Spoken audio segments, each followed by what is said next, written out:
celebrate the Khmer New Year. This is only for our department, but later they have a party outside. So let's see later. This is only for now. So we have enough time for our department to celebrate.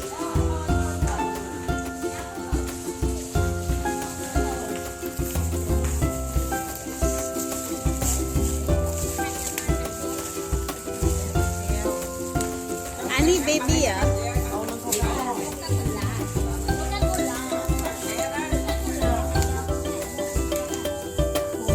Rosaan.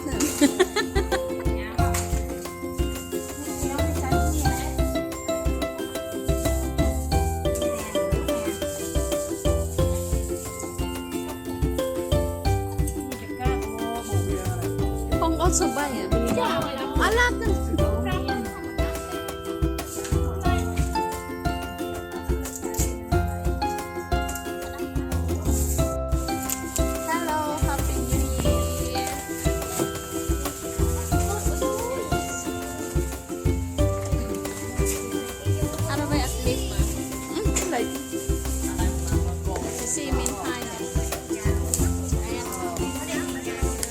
Today guys, this is our celebration for Khmer New Year. For now, this is only here in our department, and later we will join outside. That is for all of us, for the whole factory. So let's see later.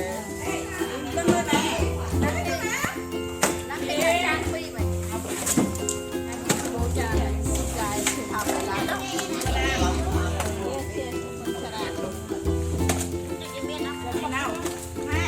say hi.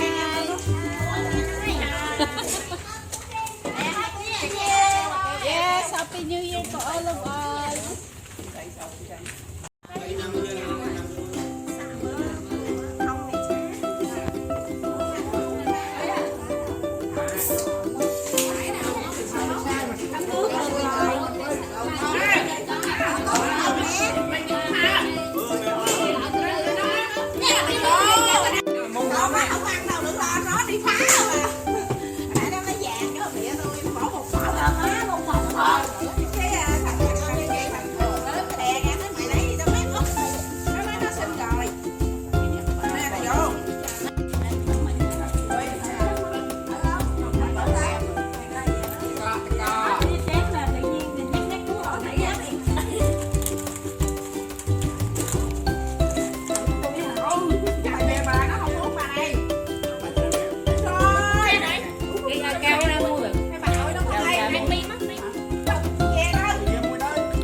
That's it, Miss Anne.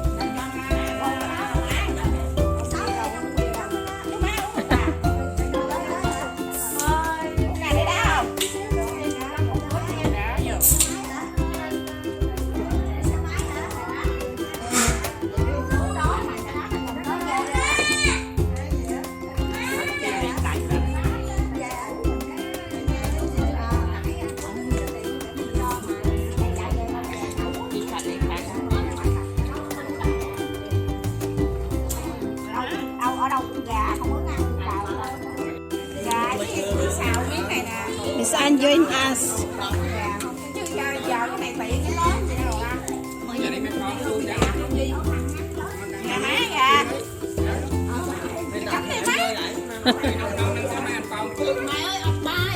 Mặt bay đó trứng cơm kìa, có cơm không? Admin bay mai.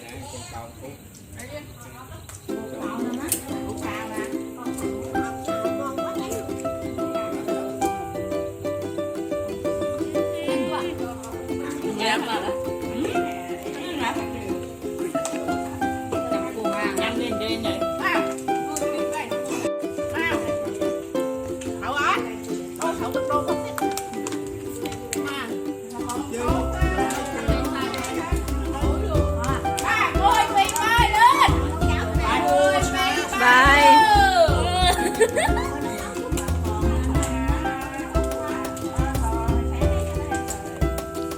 to say thank you, man?